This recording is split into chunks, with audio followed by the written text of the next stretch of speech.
காலையில் பிரேக்ஃபாஸ்ட்டுக்கு டிஃபன் சாம்பாருங்க. மஞ்சள் பூசணியும் பாசிப்பருப்பு போட்டு வச்சுருக்கேன். டேஸ்ட் அட்டகாசமாக இருக்கும். ட்ரை பண்ணி பாருங்கள். தோசைக்கு, இட்லிக்கு, சாதத்துக்கு, ஆப்பத்துக்கு, இடியாப்பத்துக்கு எல்லாத்துக்குமே சூப்பராக இருக்குங்க. ட்ரை பண்ணி பாருங்கள். இது எப்படி பண்ணுறதுன்னு பார்க்கலாம். பாசிப்பருப்பு ஒரு டம்ளர் எடுத்துருக்கேன். இதை நல்லா வாஷ் பண்ணி எடுத்துக்கலாம்.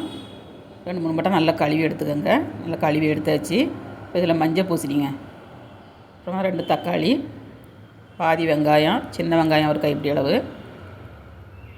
அப்புறமா ஒரு பச்சை மிளகாய், பூண்டு 5-6 பல் பூண்டு, ஒரு 1/2 ஸ்பூன் மஞ்சள்தூள், பெருங்காயத்தூள் ஒரு 1/2 ஸ்பூன் போட்டு முங்குற அளவுக்கு தண்ணி விட்டு ஒரு 3 விசில் விட்டு விடணுங்க. 3 விசில் விட்டால் போகிறோம். நல்லா மலர்ந்து வரணும், குழையக்கூடாது.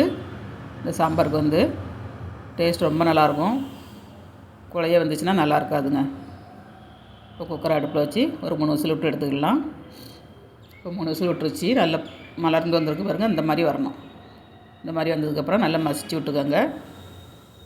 மசிச்சு விட்டுட்டு நம்ம இதில் சாம்பார் பொடி ஆட் பண்ணிக்கலாம். ஒரு 2 ஸ்பூன் சாம்பார் பொடியை தண்ணி விட்டு கரைச்சி ஊற்றிருக்கேன். அப்படியே போட்டிங்கன்னா திட்டு கிடக்கும். நம்ம கரைச்சி ஊற்றினோம்னா நல்லா மிக்ஸ் ஆயிருங்க.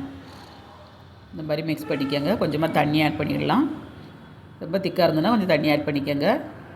இன்னும் ஆற நமக்கு இன்னும் திக்காகும். உப்பு ஆட் பண்ணியாச்சுங்க. உப்பு ஆட் பண்ணிவிட்டு நம்ம அடுப்பில் வச்சு கொதிக்க விட்டுக்கலாம். மல்லித்தழை ஒரு கைப்பிடி அளவு மல்லித்தழை போட்டிருக்கேன். தாராளமாக போட்டுக்கோங்க. மல்லித்தழை டேஸ்ட் ரொம்ப நல்லாயிருக்கும். காய் எதுவுமே தேவையில்லைங்க. ஒரு துண்டு மஞ்சள் பூசணி இருந்தால் போதும்.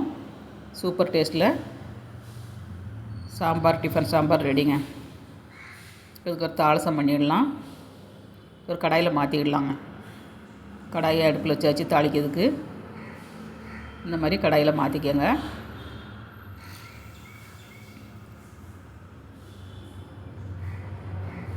தாளசத்துக்கு ஒரு 2 ஸ்பூன் தேங்காய் ஆட் பண்ணியிருக்கேன். 1/2 ஸ்பூன் கடுகு, சின்ன வெங்காயம் ஒரு 3 வெங்காயத்தை சின்ன வெங்காயத்தை கட் பண்ணி போட்டிருக்கேன். சின்ன வெங்காயம் போட்டு தாளிங்க, நல்ல டேஸ்ட்டாக இருக்கும். அப்புறமா கருவேப்பிலை போட்டு தாளித்து ஊற்றினோம்னா சாம்பார் ரெடி. வாங்க எல்லோரும் சாப்பிட்றதுக்கு. பிளேட்டில் இட்லியோட சர்வ் பண்ணி சாம்பார் ஊற்றி சாப்பிட்டு பார்க்கலாம். அட்டகாசமாக இருக்குங்க டேஸ்ட்டு. ஸ்டவ்வோடு சமைக்கும்போது அன்போடு சமைக்கணுங்க. அன்போடு சமைச்சிங்கன்னா சுமாராக இருக்க டிஃபன் சாம்பார் கூட சூப்பராக இருக்குங்க. வீடியோ பிடிச்சிருந்தா ஃப்ரெண்ட்ஸ் அண்ட் ஃபேமிலிக்கு ஷேர் பண்ணி விடுங்க. சப்போர்ட் பண்ணுங்கள். முதல் முறையாக பார்க்காதா சப்ஸ்கிரைப் பண்ணி வைங்க. அப்போ தான் நாங்கள் போடுற வீடியோலாம் உடனே அப்டேட் ஆகும். டேஸ்ட் ரொம்ப நல்லாயிருக்கும். ட்ரை பண்ணிட்டு எப்படி வந்துச்சுங்க அதை கமெண்ட்ஸ் பண்ணுங்கள். மீண்டும் நெக்ஸ்ட் வீடியோவில் சந்திப்போம். பாய்.